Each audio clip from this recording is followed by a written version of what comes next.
Hello students, welcome back to the online classes of KPS. Today we will start our lesson 3rd of class 8th civics.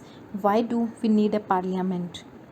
India एक democratic country है, तो इसके अंदर decision making में या फिर democratic government को बनाने में इंडिया के सिटीजन्स का भी पूरा का पूरा पार्टिसिपेशन रहता है। और यही एलिमेंट्स है जो किसी भी कंट्री को डेमोक्रेसी बनाते हैं, जिसके थ्रू लोग अपने खुद के विचारों को एक्सप्रेस कर सकते हैं। इस चैप्टर में हम यही देखेंगे कि पार्लियामेंट जो है वो किस प्रकार से इंडिया के सिटीजन्स को डिसीजन मेकिंग और गवर्नमेंट को कंट्रोल करने के राइट्स देती है, और इसीलिए इंडियन डेमोक्रेसी का सबसे इम्पोर्टेंट सिंबल ये बन जाता है और हमारे कॉन्स्टिट्यूशन का की फीचर बनता है। First is why should people decide, लोग ही निर्णय क्यों लेंगे। As you all know that India became independent on 15 अगस्त 1947, लेकिन इंडिया के लिए इंडिपेंडेंस का आना इजी नहीं था। एक बहुत ही लॉन्ग और डिफ़िकल्ट स्ट्रगल रहा है सोसाइटी के अलग अलग सेक्शंस के लोगों के लिए, क्योंकि उन्होंने इसके अंदर पार्टिसिपेट किया। अलग अलग बैकग्राउंड्स के लोग आए, उन्होंने स्ट्रगल को ज्वाइन किया, अपने आइडियाज़ से फ्रीडम, इक्वलिटी और डिसीजन मेकिंग में पार्टिसिपेशन करने के लिए लोगों को इंस्पायर किया। क्योंकि जब इंडिया के अंदर कॉलोनियल रूल था या ब्रिटिश सरकार थी इंडिया के अंदर, उस टाइम में लोग जो है वो हमेशा इस डर में रहते थे कि ब्रिटिश गवर्नमेंट जो है वो शायद किसी भी डिसीजन में उन लोगों के साथ एग्री होगी या नहीं होगी। अपनी लाइफ के अंदर बहुत सारे डिसीजंस को उन्होंने देखा कि ब्रिटिश गवर्नमेंट ने क्रिटिसाइज़ किया और उन्हें हमेशा एक डेंजर को फेस करना पड़ा था। फ्रीडम मूवमेंट ने सारी की सारी सिचुएशंस को बदल दिया। जो भी हमारे नेशनलिस्ट्स थे, उन्होंने ओपनली ब्रिटिश गवर्नमेंट को क्रिटिसाइज़ किया और उनसे डिमांड करनी शुरू की। 1885 में इंडियन नेशनल कांग्रेस जो है उसने इलेक्टेड मेंबर्स जो होते हैं लेजिस्लेचर के, उनसे बजट बनाने की और क्वेश्चन करने की डिमांड रखी।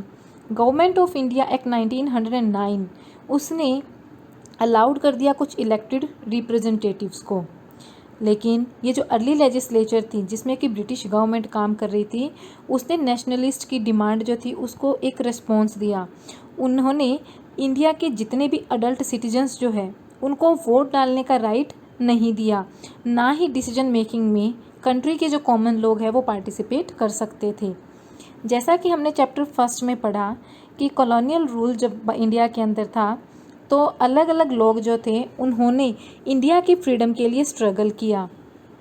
कुछ नेशनलिस्ट जो थे उनके माइंड में डाउट भी था कि किस प्रकार से इंडिया को इंडिपेंडेंट किया जाए और ऐसा क्या किया जाए कि डिसीजन मेकिंग जो है उसमें इंडिया के हर एक सिटीजन का पार्टिसिपेशन हो सके। जैसे ही इंडिपेंडेंस मिली, अब सिटीजन्स जो थे अपनी कंट्री के वो फ्री थे, लेकिन इसका मतलब ये बिल्कुल नहीं था कि जैसा हम लोग सोच रहे थे बिल्कुल वैसा हो। लोगों की जितनी भी नीड्स थी या फिर उनकी जो डिमांड्स थी गवर्नमेंट को उनको देखना था। ड्रीम्स जो थे या फिर एस्पिरेशंस जो थी फ्रीडम स्ट्रगल की, अब उसे जीवित बनाना था। लोग जो सोच रहे थे कि अगर हमें इंडिपेंडेंस मिलेगी तो हमारे किन किन एम्स को पूरा करेगी, अब गवर्नमेंट को उन एम्स के ऊपर काम करना था। और यूनिवर्सल अडल्ट फ्रेंचाइज जो है जिसके अंदर हर अडल्ट सिटीजन 18+ एज का जितना भी सिटीजन है कंट्री के, उस हर सिटीजन को वोट डालने का राइट दिया जाए। People and their representative, democracy जो है वो एक कंसेंट आइडिया है, जैसे कि इसके अंदर डिज़ायर है, अप्रूवल है और लोगों का पार्टिसिपेशन भी है। डिसीजन जो है वो लोगों का होता है जो कि डेमोक्रेटिक गवर्नमेंट बनाता है और गवर्नमेंट की फंक्शनिंग को के बारे में भी डिसीजन लेता है। बेसिक आइडिया जो है इस प्रकार की डेमोक्रेसी का, उसमें इंडिविजुअल और जो सिटीजन्स है वो सबसे इम्पोर्टेंट पर्सन होते हैं, और प्रिंसिपल जो है गवर्नमेंट के या फिर पब्लिक इंस्टीट्यूशंस के, उन्हें उनके सिटीजन्स के ऊपर ट्रस्ट दिखाना होता है। तो इंडिविजुअल जो है वो गवर्नमेंट को अप्रूवल कैसे देते हैं, एक तरीका जिससे ऐसा होता है वो है इलेक्शन के थ्रू। लोग जो है पार्लियामेंट के लिए अपने रिप्रेजेंटेटिव को इलेक्शन के थ्रू चूज़ करते हैं। इलेक्टेड रिप्रेजेंटेटिव जो होते हैं वो गवर्नमेंट बनाते हैं। पार्लियामेंट जो है वो इन्हीं प्रकार के रिप्रेजेंटेटिव से मिलकर बनी हुई होती है, जो कि कंट्रोल और गाइड करती है गवर्नमेंट को। और इसी तरीके से हमारे जो चूजन रिप्रेजेंटेटिव है वो गवर्नमेंट को कंट्रोल करते हैं और गवर्नमेंट को बनाते भी हैं।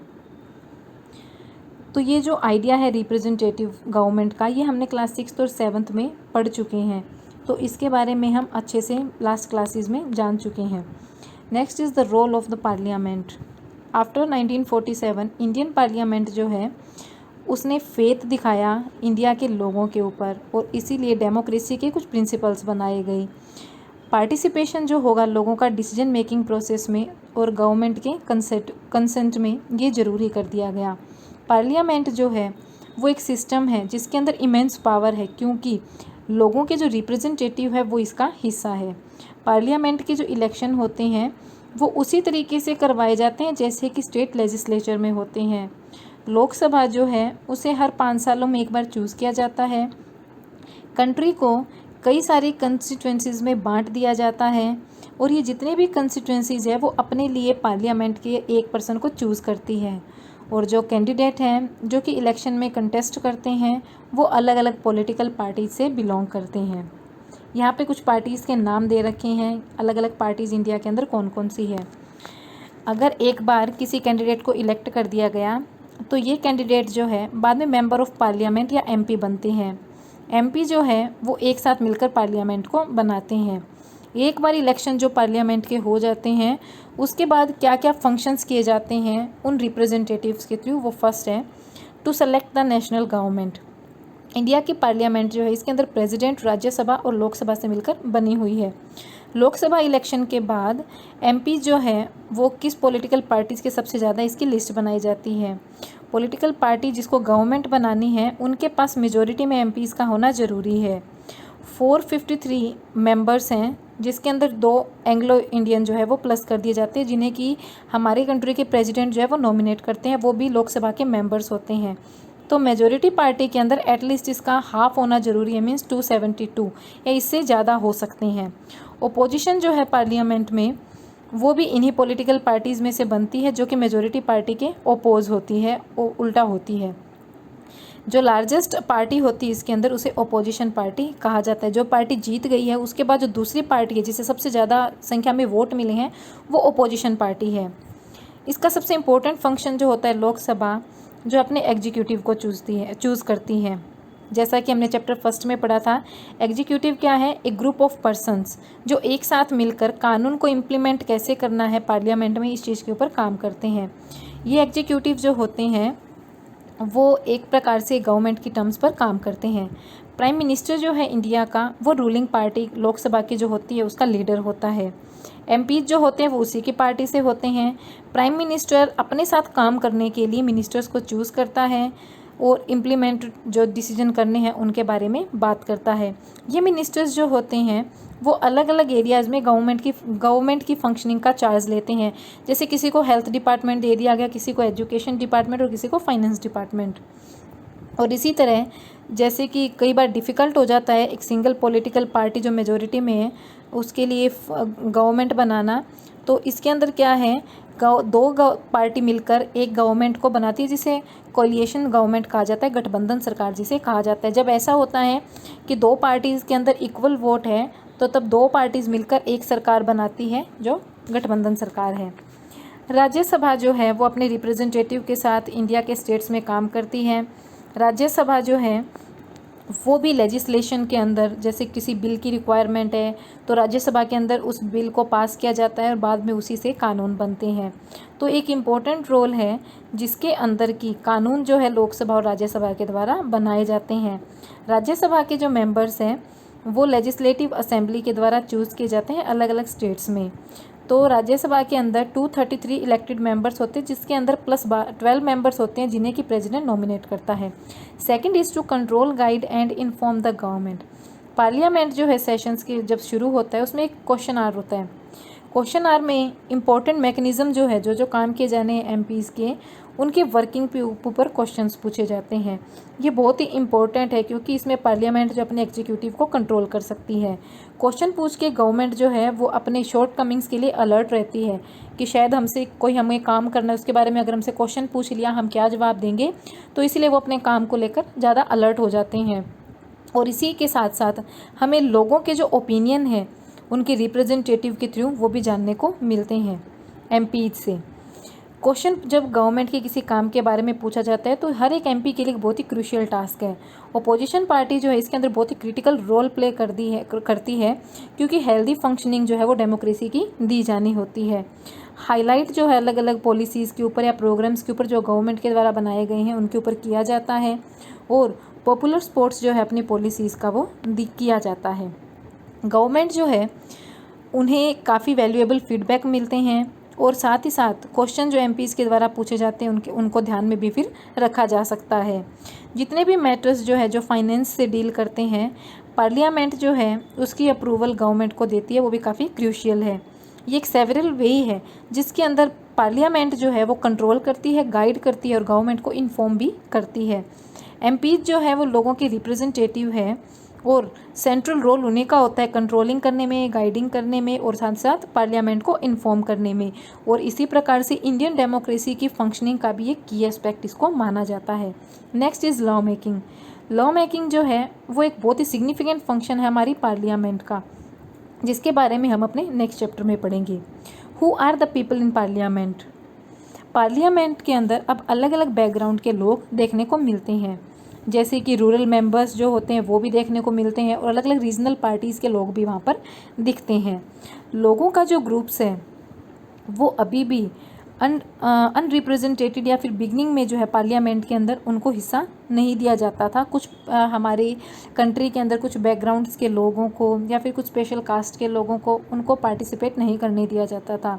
पॉलिटिकल पार्टिसिपेशन जो है दलित और बैकवर्ड क्लासेस का, उसमें भी अब काफ़ी बढ़ोतरी हुई है। और साथ साथ ये भी ऑब्जर्व किया गया है कि रिप्रेजेंटेटिव डेमोक्रेसी जो है वो एक परफेक्ट रिफ्लेक्शन जो है सोसाइटी का वो प्रोड्यूस नहीं करती। तो इसके लिए यूटिलाइजेशन जो है लोगों के इंटरेस्ट का, उनके एक्सपीरियंस का, उसे सेपरेट रखना चाहिए, क्योंकि ये भी इम्पोर्टेंट है किसी भी कम्युनिटीज़ को इंश्योर करने के लिए कि हिस्टोरिकली मार्जिनलाइज जो लोग थे, जिन्हें कि पिछड़े हुए लोग पहले कहा जाता था, अब उन्हें भी रिप्रेजेंट करने का मौका दिया जा रहा है। और इसी सोच के साथ कुछ सीट को रिजर्व किया गया है पार्लियामेंट में एससी और एसटी लोगों के लिए। ये ऐसा इसलिए किया गया है कि एमपी जो है अलग अलग कॉन्स्टिट्यूंसी से इलेक्टेड होते हैं, और वो अपने दलित रिप्रेजेंटेटिव जो है या फिर आदिवासी जो है उनके इंटरेस्ट के बारे में वो ही बता सकते हैं, कोई दूसरा इंसान नहीं बता सकता। तो इसीलिए आदिवासी लोग जो है अपने ट्राइब को रिप्रेजेंट वहाँ पर कर सकते हैं, दलित लोग अपने एरियाज़ के बारे में रिप्रेजेंट कर सकते हैं। और इसी के साथ साथ ये भी सजेस्ट किया गया है कि रिजर्वेशन जो सीट की है वो विमेंस के लिए भी होनी चाहिए। इस इशू पे अभी भी डिबेट की जा रही है। 60 साल पहले सिर्फ 4% एमपी जो है वो विमेन थी, और आज भी बढ़कर सिर्फ और सिर्फ 11% हो पाया है, जो कि बहुत ही एक स्मॉल शेयर है, जबकि पॉपुलेशन जो है विमेन की वो कंट्री की हाफ पॉपुलेशन है।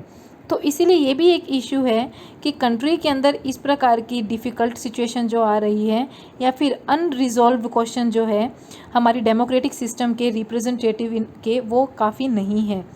फैक्ट ये है कि हम ये क्वेश्चन जो है या इसके आंसर्स जो हैं वो हमारी खुद की स्ट्रेंथ का रिफ्लेक्शन है, हमारी फेथ का रिफ्लेक्शन है, और इंडिया के जो लोग हैं वो भी एक डेमोक्रेटिक कंट्री के अंदर रह रहे हैं। तो इसलिए गवर्नमेंट जो है उसकी फॉर्म डेमोक्रेटिक है, तो इसके लिए डेमोक्रेसी को ध्यान में रखते हुए मेल और फीमेल दोनों की इक्वलिटी के ऊपर ध्यान देना ज़रूरी है।